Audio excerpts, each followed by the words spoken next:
अच्छा, बिस्मिल्लाहिर्रहमानिर्रहीम, अस्सलाम वालेकुम। आज जो हम चैप्टर स्टार्ट करने जा रहे हैं वो चैप्टर है, नाम उसका इनहेरिटेंस। चैप्टर नंबर 15 है, after reproduction.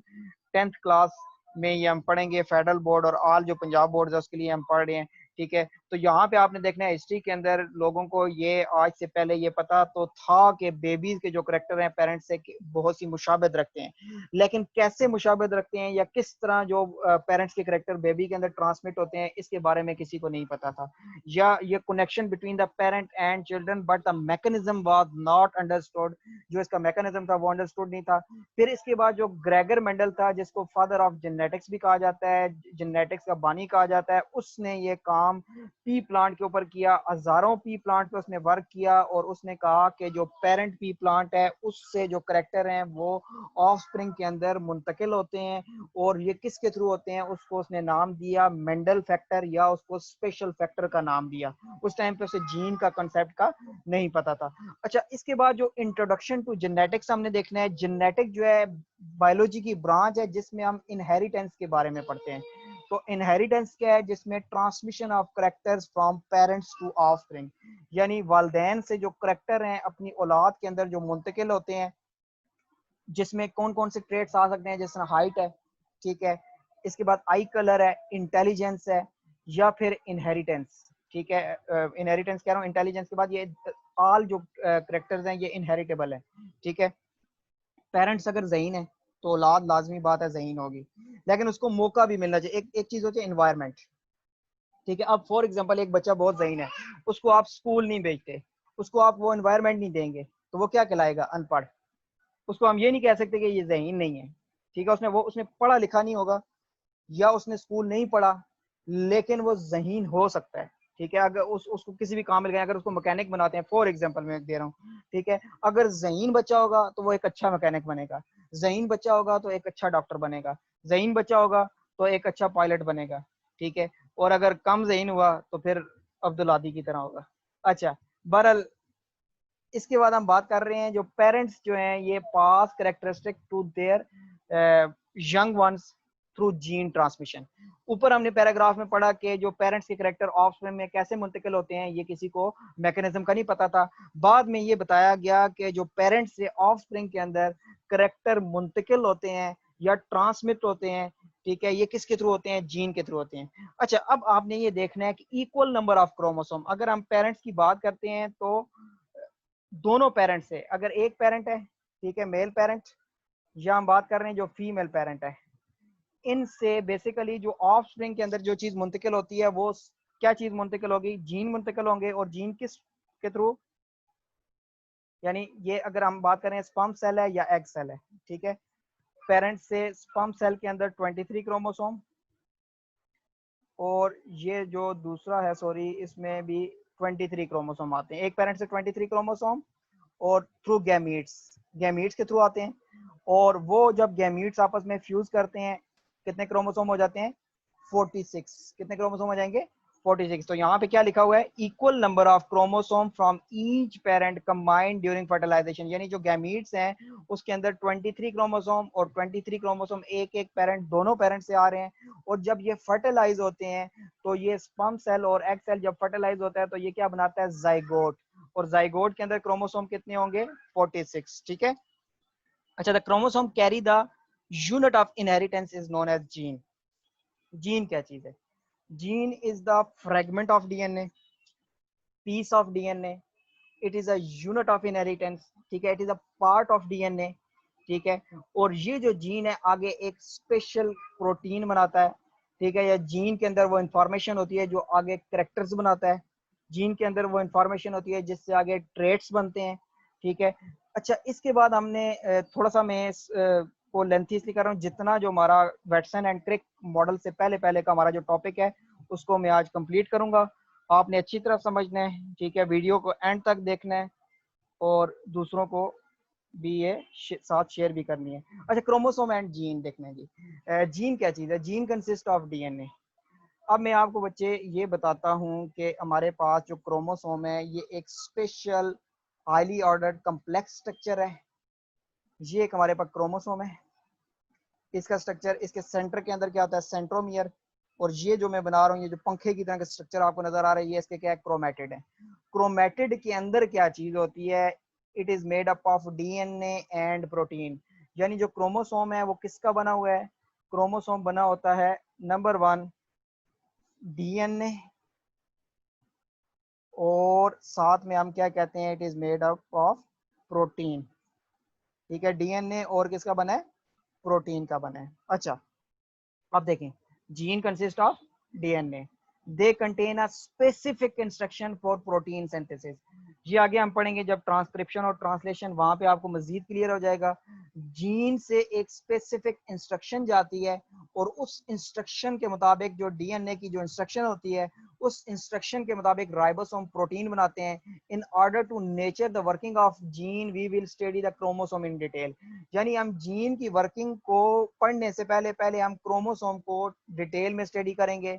The body of cell have a constant number of, या the body cell have a constant number of paired chromosomes. और ये क्या लिखा हुआ है बच्चे, एक जो हमारे पास एक सेल है उसके अंदर जो क्रोमोसोम है, हर बॉडी के सेल, अगर एक सोमैटिक सेल की बात कर रहे हैं, हम जर्म लाइन सेल की बात नहीं कर रहे, जितने भी सोमैटिक सेल हैं उसकी बात कर रहे हैं, तो उसमें जो क्रोमोसोम होगा वो हमेशा कितने होंगे, 46 होंगे। या वो पेयर की अगर बात कर रहे हैं तो कितने पेयर होंगे, 23 पेयर होंगे। क्रोमोसोम के कितने पेयर होंगे, 23 पेयर। और जो 23 पेयर्स हैं उनमें से भी, जिस तरह मैंने आपको ये बात की है कि एक जो सेट है क्रोमोसोम का, एक पेरेंट से आता है और दूसरा सेट दूसरे पेरेंट से आता है।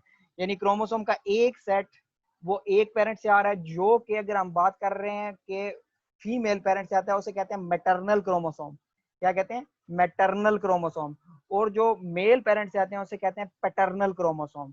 ठीक है, तो यहाँ पे क्या लिखा हुआ है, the body cells have a constant number of paired chromosome. The two chromosome of gene pair या pair are known as homologous pair. यानी जो क्रोमोसोम का एक पेयर होता है उसको हम क्या कहते हैं, दे आर होमोलोगस पेयर। ठीक है, ये हमने जब 9th क्लास में भी जो टॉपिक पढ़े थे उसमें भी हमने होमोलोगस पेयर के बारे में या डिप्लॉइड क्रोमोसोम के बारे में या डिप्लॉइड सेल के बारे में बात की थी। ये हमारे पास एक क्रोमोसोम है और ये हमारे पास हम दूसरा क्रोमोसोम बना लेते हैं। ठीक है, अब ये जो क्रोमोसोम का एक जो पेयर होता है, ये इसको हम क्या कहते हैं, होमोलोगस पेयर। इसको क्यों होमोलोगस पेयर कहते हैं, क्योंकि जो क्रोमोसोम का जो जीन इस क्रोमोसोम पे होगा वही सेम जीन, ये क्रोमोसोम बेचारा थोड़ा छोटा बन गया, चले इसको थोड़ा बड़ा कर लेते हैं। ठीक है, ये जो क्रोमोसोम है इसका सेम जो जीन है बच्चे यहाँ पे भी होगा। यानी अगर यहाँ पे इंटेलिजेंस का जीन है तो इस क्रोमोसोम पे भी इंटेलिजेंस का जीन होगा। जहाँ पे अगर हम बात कर रहे हैं हेयर कलर के लिए जीन है, तो यहाँ पे भी कौन सा होगा, हेयर कलर के लिए जीन होगा। यहाँ पे अगर हम बात कर रहे हैं हाइट के लिए जीन है, तो यहाँ पे भी हाइट के लिए जीन होगा। अच्छा, जो क्रोमोसोम है ना, उसको हमेशा जब गिना जाता है, ये भी एक क्रोमोसोम है, ये भी एक क्रोमोसोम है, और अगर इस क्रोमोसोम को मैं डुप्लीकेट कर देता हूँ, यानी ये क्रोमोसोम के क्रोमेटिड क्या हो जाए, अगर फॉर एग्जाम्पल 2 हो जाए, तो ये आपने इसको ये नहीं कहना कि ये भी क्रोमोसोम जो है ना ये 2 हो गए हैं, बल्कि ये क्या चीज है, क्रोमोसोम को हमेशा जब भी गिना जाता है on the basis of presence of centromere. एक सेंट्रोमियर है, ये क्रोमोसोम क्या है, एक ही है। ठीक है, लेकिन इसके क्रोमेटिड क्या है, 2 हैं। अब देखें, यहाँ पे बच्चों जो जीन है ना, यहाँ पे इस जगह पे जो जीन है, सेम कॉपी, सेम कॉपी होगी। ये तो देखें, ये जो जीन था ना, ये अगर आई कलर का जीन है तो ये भी आई कलर का जीन है, लेकिन ये जो आई कलर को जीन रिप्रेजेंट कर रहा है, फॉर एग्जांपल ये ब्लैक आई कलर को रिप्रेजेंट कर रहा है, यानी ब्लैक कलर होगा, और ये क्या है, ब्राउन को। ठीक है, लेकिन यहाँ पे अगर जो आई कलर का ब्लैक जीन है तो सेम इसकी कॉपी होगी ब्लैक जीन की, क्योंकि ये डुप्लीकेट है क्रोमोसोम। ये जो क्रोमोसोम का ये जो पेयर है ना, एक पेयर एक पेरेंट से आ रहा है और दूसरा पेयर दूसरे पेरेंट से आ रहा है, और ये जो क्रोमोसोम डुप्लीकेट हुए हैं वो इसी का डीएनए डबल हो गया है। इसी क्रोमोसोम का, आपको पता है ना, ड्यूरिंग एस फेज ये क्रोमोसोम क्या हो जाते हैं, डबल हो जाते हैं। थोड़ी सी आपने डिटेल समझ लेनी है, फिर आप इंशाल्लाह आगे आपको मजीद आसानी हो जाएगी। The two chromosome of a pair are known as homologous pair. In human body 23 pairs of homologous chromosome, और टोटल कितने होते हैं, 46। ठीक है, जिसमें से 23 पेयर एक पेरेंट से, सॉरी 23 पेयर कह रहा हूँ, 23 क्रोमोसोम एक पेरेंट से, 23 दूसरे से। We may recall during a meiosis the two member of each chromosome pair separate and each of them enter into a one gamete. ठीक है, यानी जब मियोसिस होता है तो क्या होता है, मियोसिस के अंदर फॉर एग्जांपल जिस बॉडी के अंदर मियोसिस हो रहा है तो ये क्रोमोसोम पेयर की फॉर्म में है। ये क्रोमोसोम क्या करेंगे कि एक क्रोमोसोम एक सेल में चला जाएगा और दूसरा क्रोमोसोम दूसरे सेल में। यानी पेयर जो है एक दूसरे से क्या हो जाएंगे, सेपरेट। गैमीट के अंदर क्रोमोसोम क्या होता है, हमेशा एक एक होता है, यानी वो पेयर की फॉर्म में नहीं होगा। तो ये गैमीट जब बनेंगे तो क्रोमोसोम क्या हो जाएंगे, एक दूसरे से सेपरेट हो जाएंगे, ठीक है। तो यहाँ पे ये लिखा हुआ है, we may recall during meiosis the two members of each chromosome pair separate and each, जो उन दोनों में से एक क्रोमोसोम जो है वो गैमीट्स में जाएगा। अच्छा, अब फिर बात कर रहे हैं, chromosome is made up of chromatin material. ये देखेंगे क्रोमैटिन क्या होता है, क्रोमैटिन जो है ना डीएनए और प्रोटीन का बना होता है। क्रोमैटिन किसका बना होता है, डीएनए एंड प्रोटीन। क्रोमैटिन किसका बना है, डीएनए एंड प्रोटीन। और प्रोटीन क्या है बच्चों, मेनली स्टोन प्रोटीन है। अच्छा, DNA wraps around the stone protein. अब ये जो डीएनए है, डीएनए का स्ट्रक्चर कैसे होता है, इसको अगर आप देखते हैं, मैं यहां से आपको बता देता हूं जी थोड़ा सा। ये जो है ना बच्चों, हमारे पास अगर इसको हम बात करते हैं कि ये डीएनए है, डबल स्टैंडर्ड डीएनए होता है इस तरह करके। ये बहुत ही प्यारा डबल स्टैंडर्ड बन गया, लेकिन आपने इसको बस समझना है कि डबल स्टैंडर्ड डीएनए ये, इसको हम इंशाल्लाह अगले लेक्चर में पढ़ेंगे वेटसन एंड क्रिक मॉडल में कि ये डबल स्टैंडर्ड क्यों है और इसके अंदर क्या क्या चीजें हैं। लेकिन इस लेक्चर के अंदर हमने सिर्फ ये डिटेल जो पहला वेटसन एंड क्रिक मॉडल है उससे उससे पहले की चीजें पढ़ रहे हैं। ये डीएनए है बच्चों, ठीक है। हमने बात की जो क्रोमोसोम है, it is made up of DNA and protein. ये chromosome is mainly composed of chromatin and chromatin is a DNA and protein. अब ये जो डीएनए है बच्चों, ये जो डीएनए ये स्टोन प्रोटीन होती है, एक स्पेशल प्रोटीन हिस्टोन प्रोटीन, उसके इर्द गिर्द क्या होता है, रैप होता है। ये डीएनए है ना, ये डीएनए डबल स्टैंडर्ड डीएनए ये स्टोन प्रोटीन के इर्द गिर्द क्या होता है, यूं करके रैप करता है, ठीक है। ये यूं करके इस स्टोन प्रोटीन के इर्द गिर्द क्या करेगा, रैप।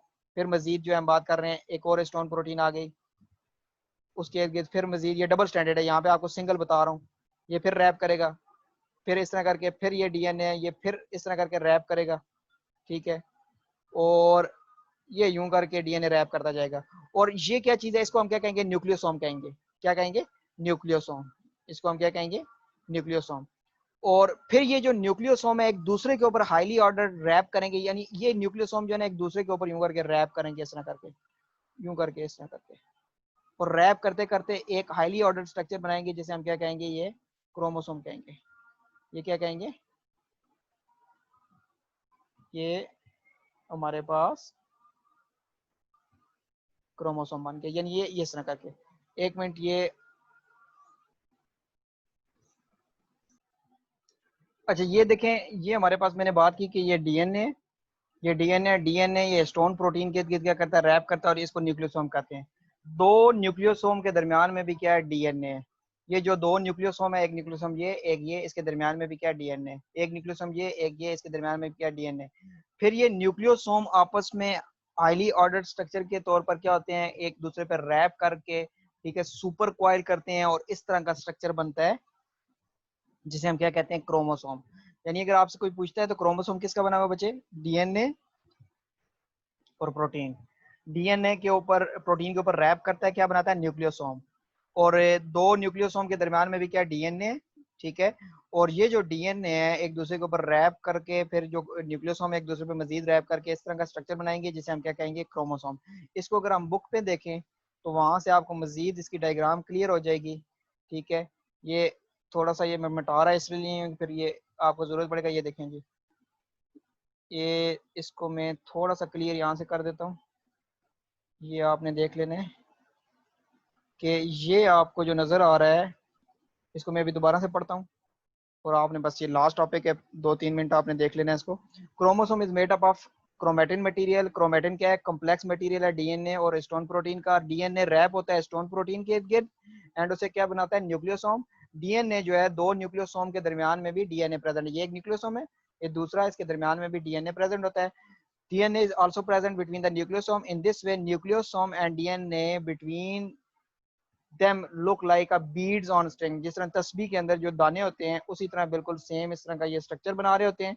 उसके बाद आपको ये लास्ट में जो बच्चों बताया है, the fiber consist of nucleosome condensed into compact form and the structure known as chromosome। यानी ये न्यूक्लियोसोम एक दूसरे के ऊपर हाईली ऑर्डर स्ट्रक्चर की फॉर्म में, कम्प्लेक्स होके फॉर्म में कंडेंस होके, सुपर कॉइल होके क्या बनाते हैं, क्रोमोसोम बनाते हैं।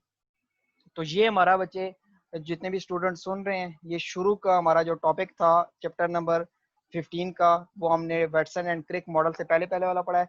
इससे नेक्स्ट लेक्चर में हम वेटसन और क्रिक मॉडल को इंशाल्लाह डिटेल में डिस्कस करेंगे। अगर आपको हमारी वीडियोस पसंद आ रही हैं तो आप इसको लाजमी लाइक करें, शेयर करें और दूसरे स्टूडेंट्स तक लाजमी इसको शेयर करें। और मिलते हैं नेक्स्ट वीडियो के साथ, तब तक के लिए अल्लाह हाफ़िज़।